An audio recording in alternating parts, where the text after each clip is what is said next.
Good morning, everyone, and thank you for joining our webinar today about water conservation successes and utility programs with impact. A few housekeeping tips and information about today's presentation. Everyone participating will be on mute throughout the presentation, but I do hope that you have questions, and please type those into your question box. It's in your control panel on the right side of your screen typically, and we will answer those questions as we get to the end of the presentation. Deirdre Irwin, our Water Conservation Coordinator, has a tremendous wealth of knowledge about all of the programs that our utilities are doing and the districts work to help encourage and help them with water conservation.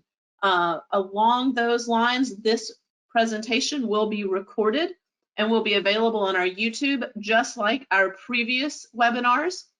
So if there are topics that you are interested in that you want to catch up on, our YouTube station is a great place to go for some of these resources. So do check those out.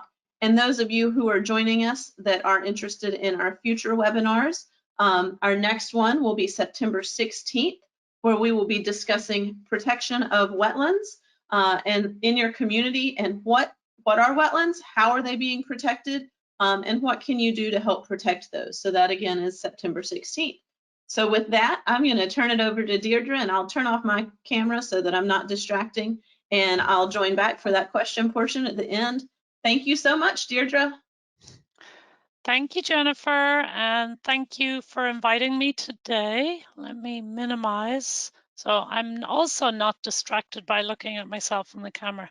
So I'm Deirdre Irwin. I'm the Water Conservation Coordinator here at the district, and I've held this role for, oh gosh, I shouldn't have said that. How many years? 6, 8 years now. But I have actually worked at the district in different capacities for over 29 years. So I'm really excited about what's happening with conservation. I'm excited to be here today to share the district's role in water conservation through our various programs. So let's get this going.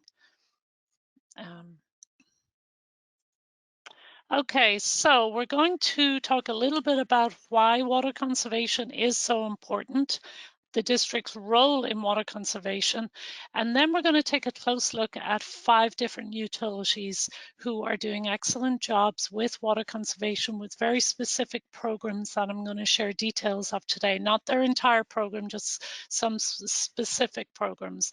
And then I'm going to wrap up with some more detail about some resources we provide at the district to help and encourage public water supply conservation.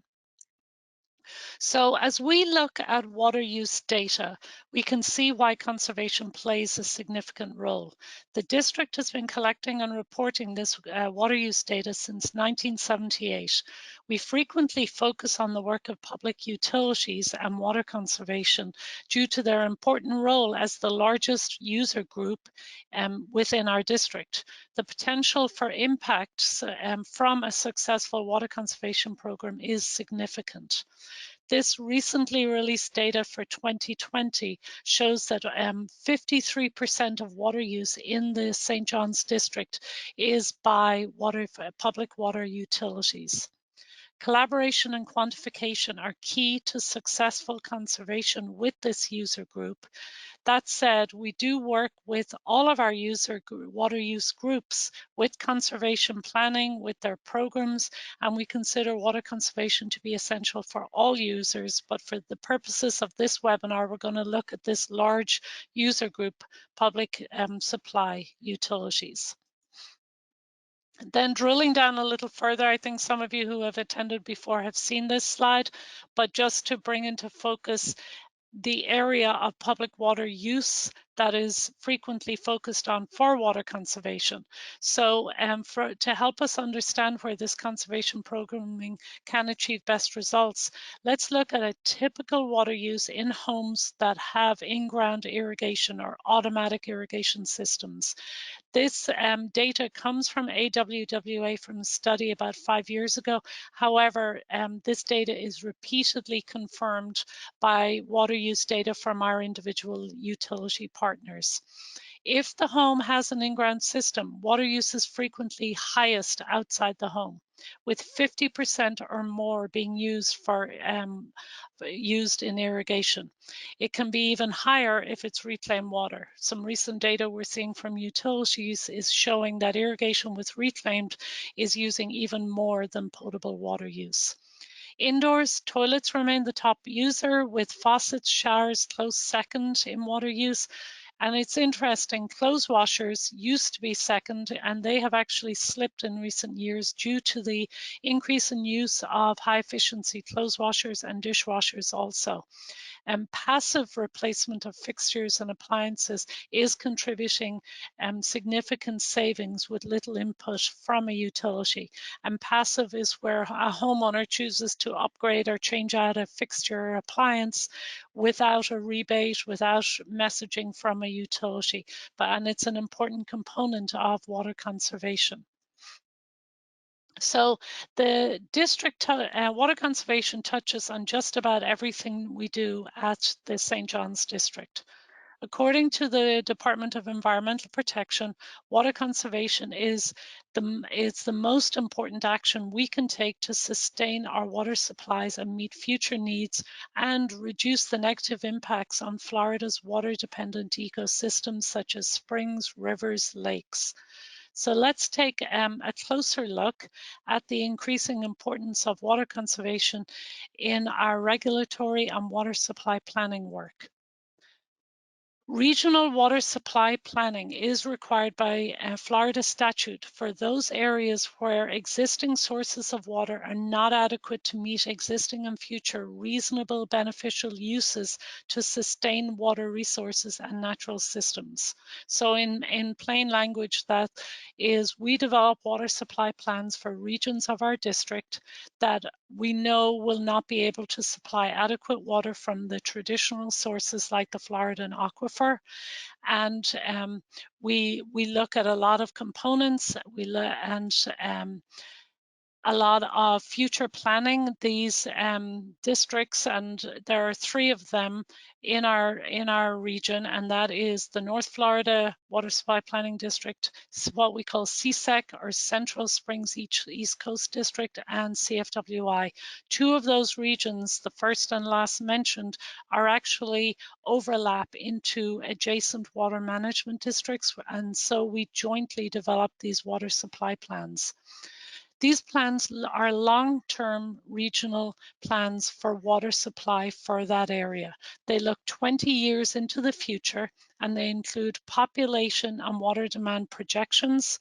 They assess available water supplies to determine whether or not current and future demands can be met with fresh groundwater without harming natural systems. They identify management strategies, including water conservation and alternative water supply to meet future needs for the region.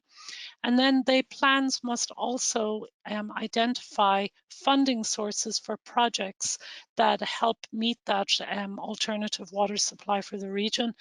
And these plans are renewed every 5 years. So they're really an important tool in long-term water supply planning in Florida. The other way, probably major way in which conservation plays a role in our district is in our consumptive use permitting, our CUP program. Built into the CUP program is a very structured approach to water conservation for all water users. Public water supply have a choice of either a standard water conservation plan or a goal-based water conservation plan when they come in for a permit or renew their permit. So a standard water conservation plan is by far the most frequently chosen option, and I'm going to cover that in a little more detail in the next slide. A goal-based water conservation plan contains the following: a description of water conservation measures selected for implementation based on that service area and implementation schedule for every measure, and an explanation as to the alternative elements included in the plan and why they're appropriate to achieve conservation. So it's kind of a more site appropriate or flexible plan for a specific region. But we do find that the standard water conservation plan is the one chosen most frequently. The standard plan is comprised of these 5 components: public education program with 10 subparts or requirements, and that's really to create an awareness, education, and understanding of the need for conservation in the service area of the utility, and also to try and nudge that behavior change. Water conservation is a lot about behavior change, so it's essential to get the word out in an effective manner. The plan also includes water conservation reduction program with 6 required subparts, again documenting many different approaches to outdoor water use, and it requires frequency of programming, and so we can measure the impact of the program. These plans also include rate structures that encourage conservation. So that means something you might be familiar with, we frequently call it tiered billing, so that the more water you use, the more you pay for that chunk of water. So you have water, small amounts of water are cheaper, it gets increasingly expensive the more you use. And that's called water conserving rate structure. Also, the plan requires an analysis of water loss for the utility, and this is water that is lost between where you pump it from the ground and you distribute it to your customers. It's in process, and frequently it's due to leaks in the system. So if water loss exceeds 10%, an audit may be required to document where water is being lost and strategy to reduce that water loss to maximize use of water being pumped from the aquifer. And then finally, there's a very detailed component for indoor water conservation programming that is required as part of the plan. So utility water conservation programs, they've evolved greatly in recent years that we have observed, and it's becoming more valued as permits frequently are approaching their maximum allocation. So there's kind of an enlightenment that, or an understanding that it is possible to stay within your allocation by implementing more and more programs to bring down that per capita water usage. The CUP rule doesn't include a variety of conservation components, but implementation of these has differed over the years, and quantification of how much is saved from these programs has not been emphasized until more recently. So utilities are really honing in on implementing the most effective programs. So that quantification is key to maximize the impact of a program. Utilities who've added AMI, which is advanced metering infrastructure in how we meter water use at the customer level, they've come to realize that there's a tremendous value in measuring the impact of programming to manage their programs to get that greatest impact, both financially and in terms of staff time. In preparing for the webinar, I struggled to decide which utilities to focus on because in my work, I interact with a lot of utilities who have a lot of great programs. So the following 5 utilities have been successfully implementing programs for a long time. These are slightly different programs to give you a variety of what's possible, and they continue to tweak their approaches to maximize their savings. The programs do vary and they are always helpful and willing to share how they designed and implemented their programs with other utilities so that we can all kind of learn from each other. That's really been important in our district. So let's take a look first at Orange County Utilities in Central Florida. Orange County has a very broad water conservation program. They've done a lot of things over the years. They are known for their quantification. So this particular program has been developed after a lot of years of analysis of what works, what doesn't work. So this program then is targeted at their high water users, that is users who have more than 18,000 gallons per month on a quarter-acre lot. It was piloted this past year, so they've completed 52 of these evaluations, and they're looking at an average of 30% water savings per customer. It corrects, the program essentially is working with the customer to look at their irrigation timer, make changes to the irrigation timer, and also quickly evaluate other components of the home where there may be high water use. And they have successfully identified many high water use areas of the home that can then be corrected. The customer portal is being developed, so it'll be more of a self-service program that will really ramp up the participation by their customers. And based on analysis of their past programming, this type of program that really just goes out to the homes, interacts with the homeowner, fixes the timer, is expected to have 12 months of impact. The idea is that after that 12 months, the reminders might be sent out not to adjust your timer, or make sure that your timer is still performing for you to minimize your irrigation water use. Moving on, and what I meant to mention there, Matt Blowers at Orange County Utilities has been tremendously helpful to other utilities, to us here at the district, to help us understand what really works for their service area, and he has been a great resource, so I included his information there. City of Apopka is another tried and true model program, I would say. I have worked with them now on and off for 10 years. And this is kind of like the bare bones, or not even the bare bones. It's guaranteed for success because it's a broad program that has many components. So they have a water efficient landscape design code. New homes being built in Apopka have to meet a certain standard of conservation with irrigation in particular. So the system is designed well, installed well, drawings are required to be submitted. Then once the homeowner moves in, if they use water and they use a lot of water, they become a high water user, their AMI system automatically sends a postcard to the homeowner just informing them, by the way, it looks like you're going to be in a higher tier of water in this next billing cycle. And it offers the homeowners the opportunity to have someone from the city come out and evaluate their water use at their home.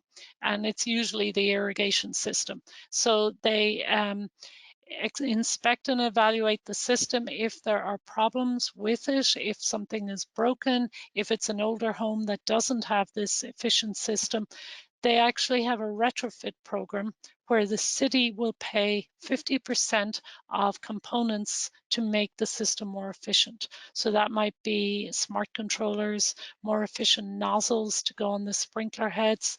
And it's a very popular program in Apopka.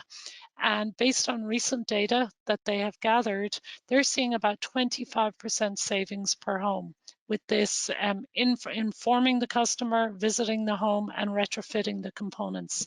So here's some data on average, with over 600 of these evaluations done, 20% water savings, dating back to 2016. Again, I mentioned there, Arvind at Apopka has been very helpful to help other utilities, to give us information, and to share their successes. So moving on to also in Central Florida, City of Claremont. This I included because it's a very unique program. It's a water budget program. They also have a water efficient landscape design code. So all new homes are built to a higher standard compared to the older homes in the community. During that process of designing and submitting to the city the landscape irrigation design, the designer must include a schedule for how many minutes the controller runs for every zone. And that goes into the customer account based on that size yard, number of zones, how many minutes, because all new systems have to meet a water budget of 35 inches per square foot per year. So imagine a square foot of your yard. Over the course of the year, the system is designed to only water a total of 35 inches per square foot per year. And that number is based on research from the University of Florida on how much water, in addition to rainfall, that the average yard in Central Florida needs. So it's If you exceed that substantially, you can receive warnings in your utility bill, and if there's consistent water use beyond your water budget, you can actually receive a fine in your water bill. It's been very effective. This has been a model for other areas to consider. Oops, there goes my, speaking of efficiency, our lights turn off if we don't move enough. Jeff Burke is the contact there at City of Claremont if anybody's interested in learning more about their program. Again, staying in Central Florida, OUC in the middle of Orlando Central area is their service district. Also uses advanced metering infrastructure, or AMI.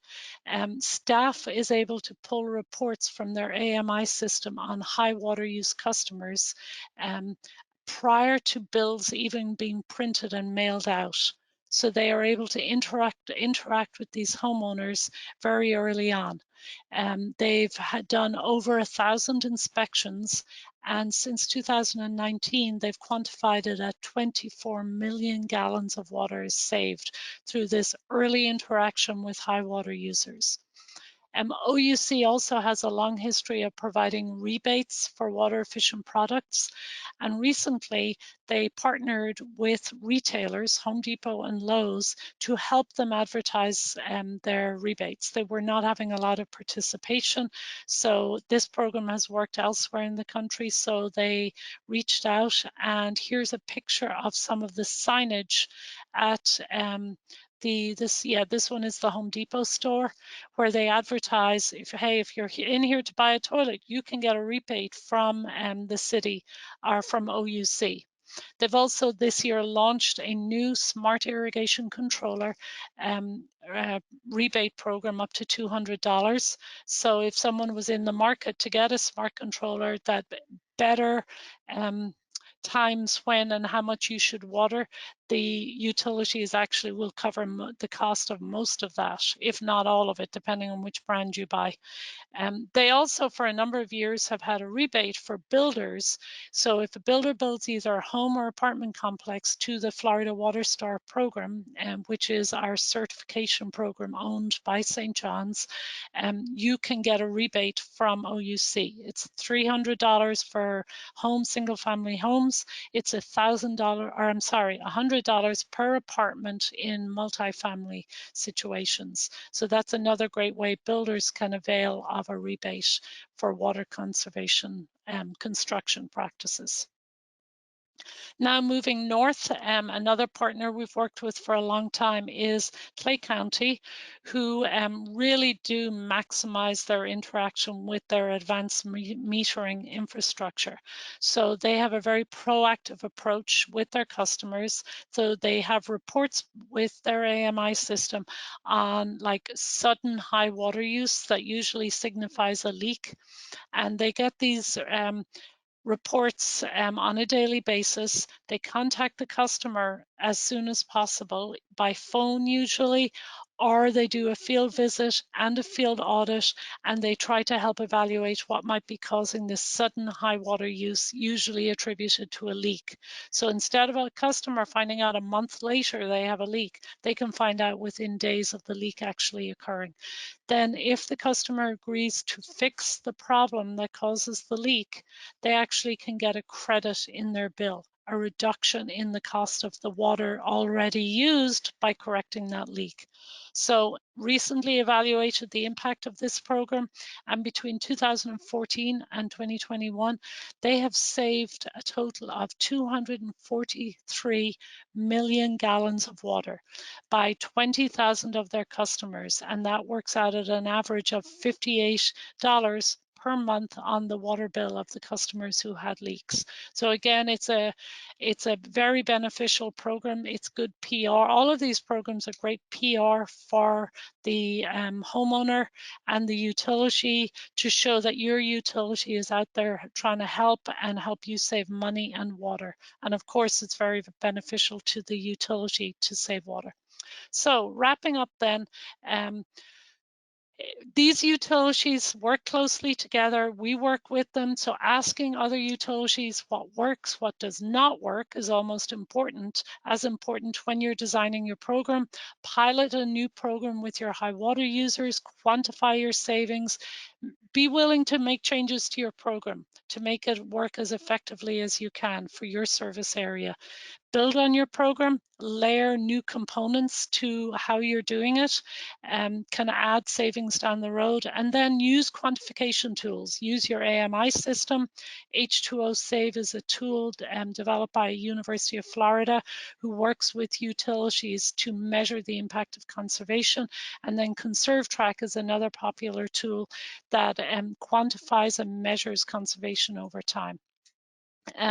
Real quick, I've mentioned cost share and rebates. The district has a robust cost share program that helps agriculture, utilities, multiple users with water conservation. 50% cost share to show that we want to be partners with utilities, with private sector and agriculture to save water. So since 2014, we actually have funded 49 projects, and from that yielded approximately 6.5 million gallons per day of water savings. The district has a number of other resources through our website content. We've got a web page to help utilities download graphics, etc., for their websites. So we provide resources and tools. We have a quarterly water conservation coordinator working group where we all get together either virtually or in person. We share best practices for conservation implementation. Then in December every year, we are a partner with the AWWA Water Conservation Symposium, which is another venue for education for public water suppliers on best practices for conservation. And don't forget the cost share. We are very happy to promote and fund utilities who are trying to implement these programs. Year-round watering restrictions, I'm hearing more and more from utilities that this is their #1 way to bring down water use, is to enforce these irrigation restrictions that the district has partnered with utilities to implement. 2 times, I think you are all familiar, but twice a week in the summer, once a week in the winter time, and only watering after 4 p.m. before 10 a.m. District has a program, a campaign of outreach and education, and that is 3 components: fall back in the water in the fall, reminding people not to only to water once a week. Did you set it and forget it in the spring? And then watch the weather, wait to water. We do that through social media, websites, and our billboards around the district. So wrapping up, conservation really matters. It can extend a region's existing water source and delay developing expensive alternative sources. It can potentially extend the duration of a consumptive use permit. So you're able, in some cases, for special circumstances, you can just extend the permit duration. It can protect natural resources that might be impacted from increased withdrawals from the aquifer. And to achieve these goals, remember, quantification of conservation programming really matters. So Jennifer, I think I spoke a little longer than I'd hoped, but hopefully I've left enough time for questions. Absolutely. There are a couple of questions that have been coming in, so thank you for making a little bit of time for that. But you do have so much great stuff to share that it is important that we know who some of these contacts are to reach out to with the utilities. The first question is, in the Orange County program, do you know what's involved in the self-service portal? And is the portal used for reporting water use? The self-service portal is in development right now. It's not available quite yet. They're designing it, and it is going to be where, if you believe you would benefit from having someone come out to your home because you think you're seeing high water use, you can put the request in automatically and someone will contact you, rather than digging through the website trying to find who a contact is. So they'll be promoting that in coming months. Fabulous. There's some interest in hearing more about the cost share details in terms of when the dates of those opening up, when those Okay. are, and the best way to get information. Okay, it's on our website. You can go to the local government page and it's right there, lots of information. It will be advertised probably later in January. The applications become available with a decision being made usually by April. It is a competitive cost share, so we look at our reviewers evaluate all of the programs, they score them, and you find out usually by April, May at the latest, with the money becoming available in October. So these are usually really big applications that plan for a start of their programming in October of next year would be 2022. So there's still lots of time to prepare and plan for that. You can contact me and I can set up pre-application meetings with our reviewers and I can point you to the right direction for finding it on the website. Thank you so much for that. And it is a great resource for the utilities and our local governments. And even as you may have mentioned, some of our HOA and the larger communities are seeing the benefits and the opportunities for addressing their irrigation systems. Again, one of the big things is going to be that quantification of water conservation. So. Well, thank you all for your attendance today, and thank you, Deirdre, for your fabulous presentation. A reminder that this will be available on our YouTube station, and so if you missed some of the details and want to watch it again, please do that. And if you found it really helpful, feel free to share that link with others that you might be working with. We appreciate your attendance, and thank you, Deirdre. Y'all have a great day. Thanks, Jennifer. Bye, everyone.